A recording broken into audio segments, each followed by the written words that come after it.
Yo, this chair is finna get on my nerves. Okay. I definitely need to invest in a new chair.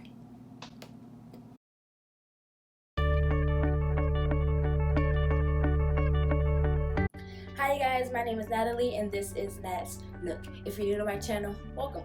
And if you're not, I'm glad to have you back for another video.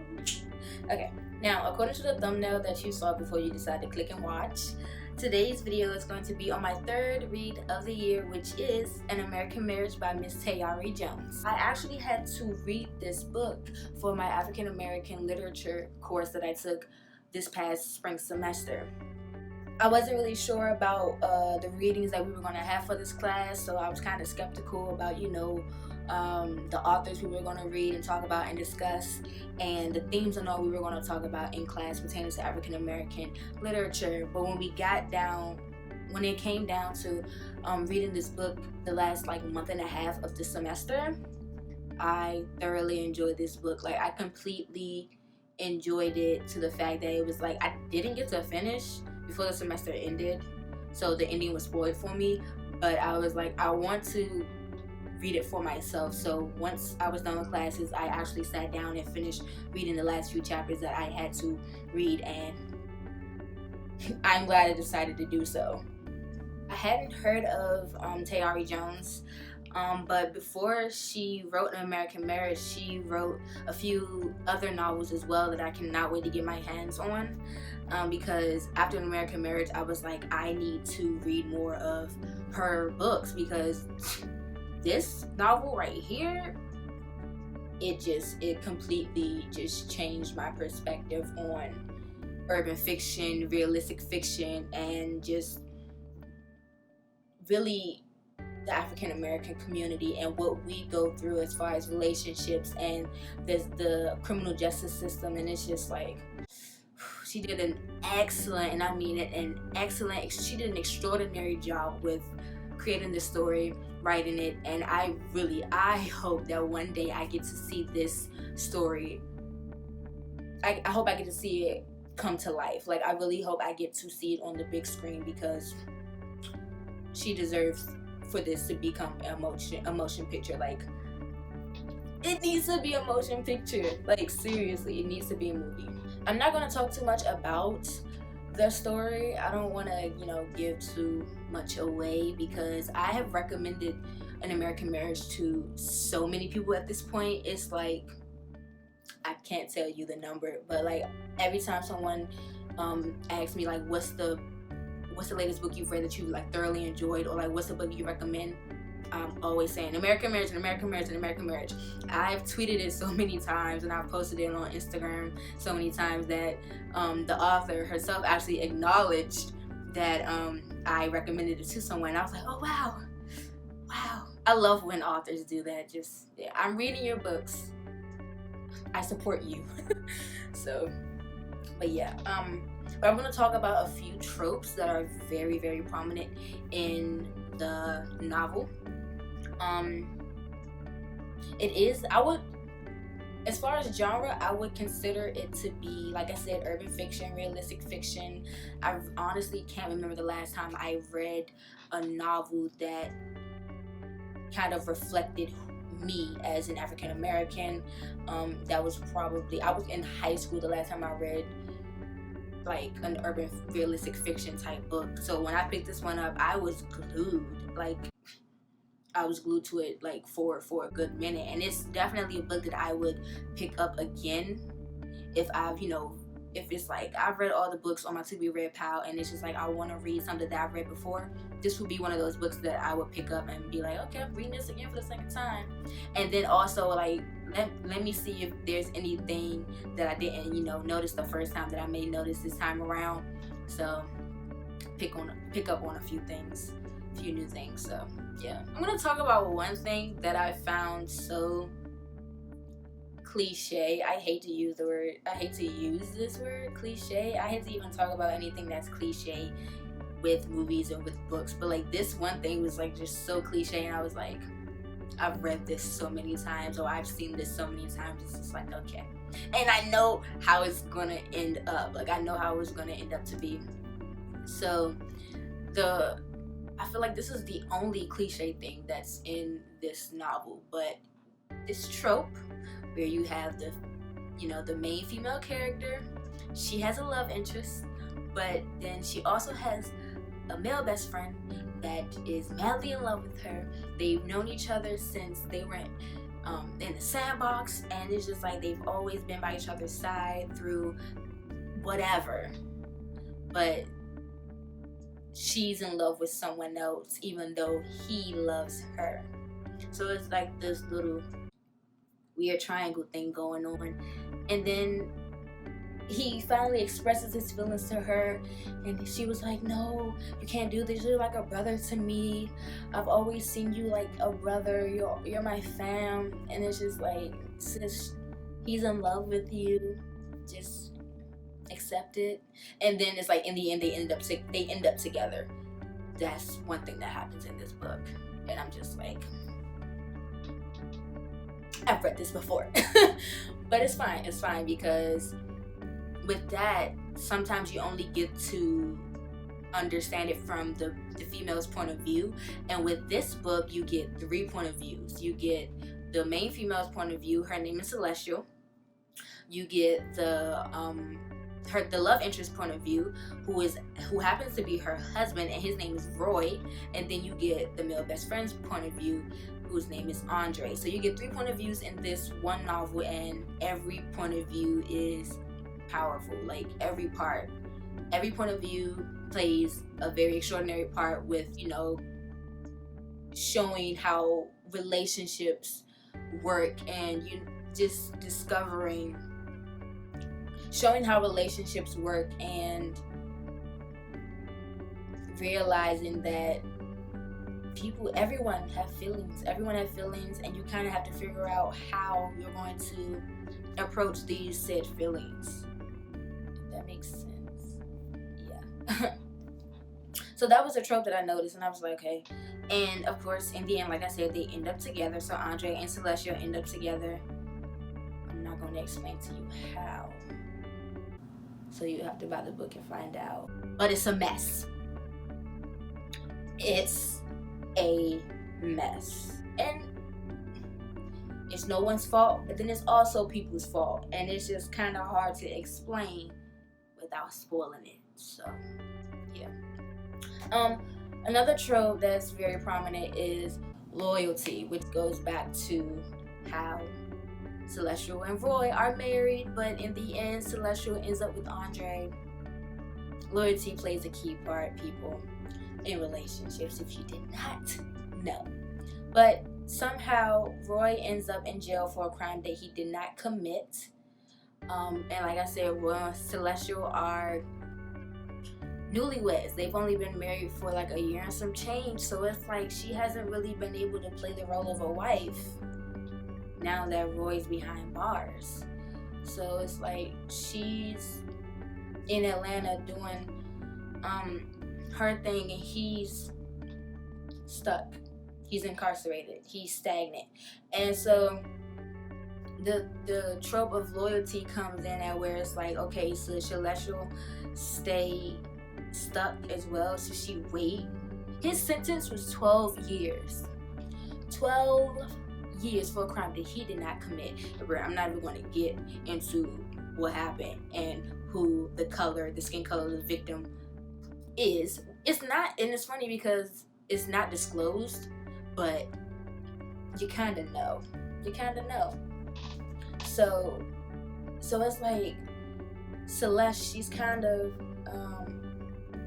debating. It's like, okay, do I wait and see, if we can beat this, and if he can, if his sentence can be like really, really short, and so we can move on with our lives, knowing that I know my husband, I know Roy, he would never do anything like this. But then she starts to second guess. It's like, and he reassures her that, I didn't do this. Please wait for me. I love you. It's hard, man. It's hard. So it's like, what she's thinking is, you're going to be in here for 12 whole years. I don't think I can wait that long. But his sentence is shortened, I think, to 5 years. He does 5 years, 5 to 7, I believe. And so he's out, and Celeste has done a lot of moving on. Keep in mind, they are still married legally. They are still married, but her and Andre have built a bond beyond their brother and sister kinship. You know, their bond is anyway. So Roy is like, "Where's my wife? I'm out. Where's my wife?" She kept putting money on my books, but she stopped visiting me. She stopped writing to me. Oh my gosh. They wrote so many letters back and forth. I teared up a few times while reading the letters. And I'm just like, this hurt. It hurt me. And I'm like, I'm not even like in a relationship. I'm not even married. Like my husband, like,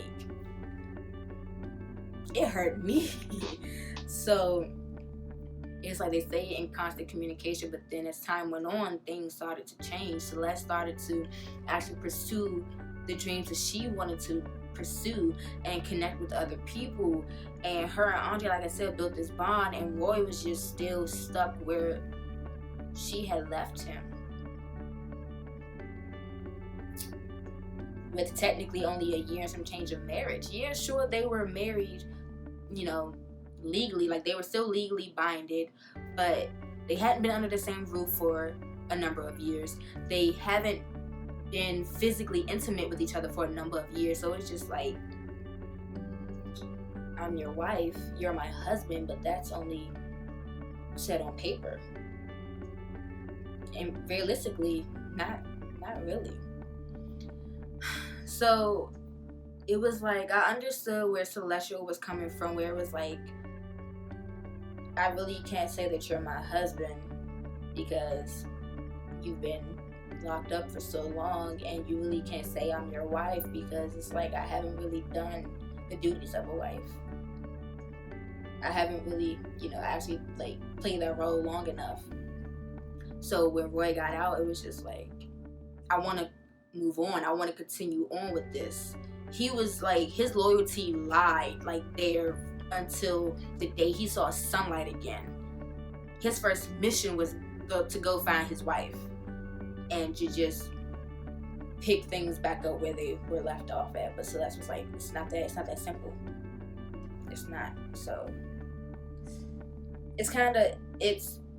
and then with Andre being Roy's best man and best friend since college, it's like, bro, you give my wife behind my back? Like, that's my wife. You're my bestest man.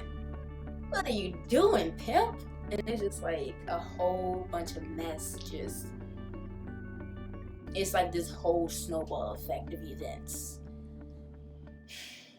But and it's kind of hard to like choose sides because you understand where each one of them are coming from. Like, you get Roy and his argument, you get Celeste and her argument, you get Andre, even though Andre kind of is like in the middle of everything.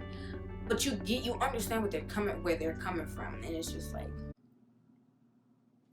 it's hard. It's hard to pick sides. It really is.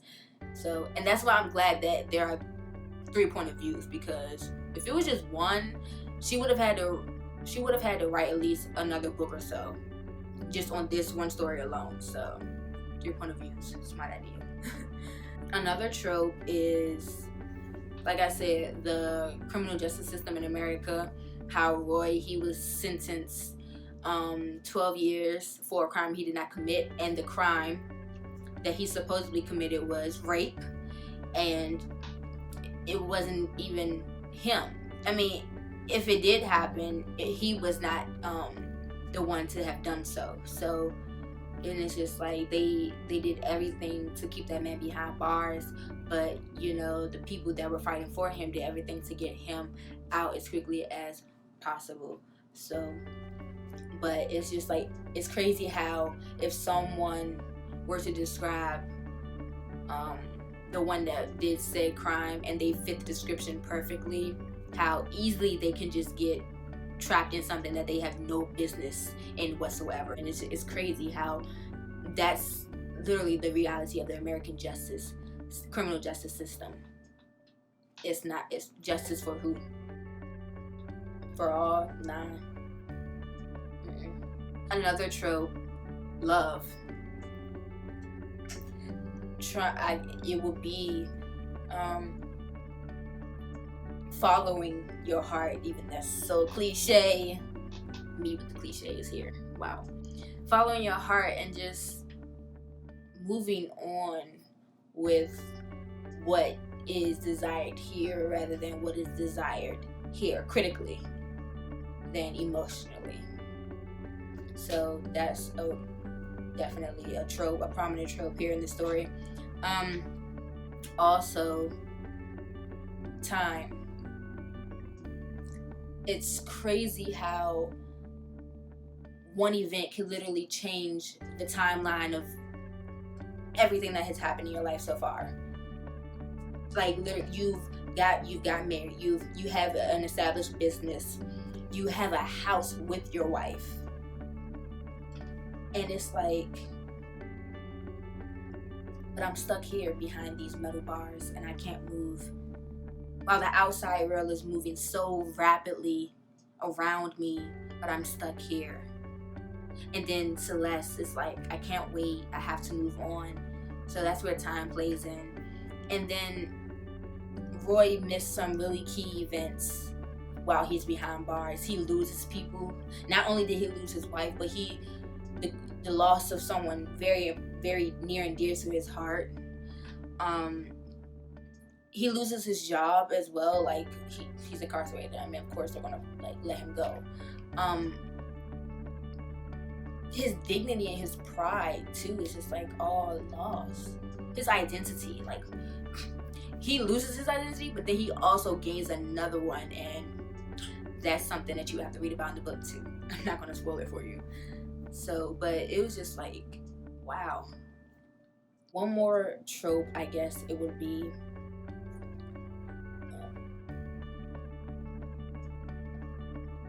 the reality of everything. Coming to a sense where it's like, okay, we can't move on. You're right. It wouldn't, like, that time is lost. Some people would decide to move on. They would decide to, I guess, pick back up where they left off at and just rekindle a whole new dynamic of their relationship to get past the tragedy that has happened. While others, it would be like, this is where I'm at, that's where you have been, I can help you get back on your feet, but you and I can not move on. And that's what happens in the end. Eventually, Roy and Celeste, they do get a divorce. She moves on, he moves on. They do try to remain connected, but in the end, you know, it's just, they're now living two totally different lives. At one point, it was just them two. It was like, Roy and Celeste, we got this, we're married, we're gonna start a family, this, that, and the third. But like, after the event that had happened to Roy, it's just like, wow, that whole idea, life idea, has changed. I really do recommend that people read this book. Like, if you aren't a reader, after reading this book, you just might become one. If you're looking for, like I said, something that's urban realistic fiction, this is the best bet to read, like, honestly, like, without a doubt. I'm not even gonna lie, this has been the best book I've read this year so far. 2019, this is my book for the year. This was in Oprah's book club last year. This was her 2018 selection, and this is my 2019 selection because it has so many messages within these pages. And it's just, if you were to pick this up and read it, you would thoroughly enjoy it. Like, I can't even give this a 5 out of 5 star rating. This is beyond 5. This is beyond the scale. Like, that's how epic this novel was. and I definitely do plan on picking this book back up again. I was so excited to write about the themes and the messages and the tropes in this book when I had to do my my last project paper for my African American Lit class. I thoroughly enjoyed writing that because all I did was basically did what I did here. I talked about it, I vented about it, I ranted about it, and amazing. Amazing.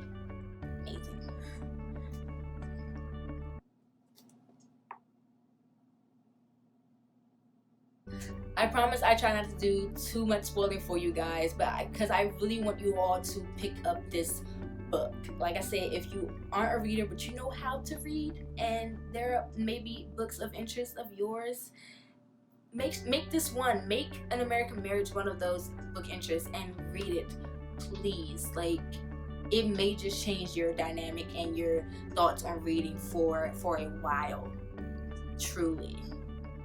And also, make sure you like, comment on this video, and subscribe to my channel if you haven't already, because this channel isn't going anywhere. There's going to be more content uploaded for sure, I promise you.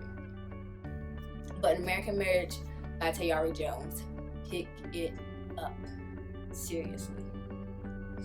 Best book I've read this year, and I'm pretty sure I have more books I'm going to be reading this year, but I'm pretty sure they won't compare to An American Marriage. They won't. I promise you that. And when the movie happens, oh, best believe I'll be doing a movie review / book review comparison contrast video for my channel, because I know what's going to happen. I know it is. Alright, I guess I'll see you in the nook next time. Bye guys.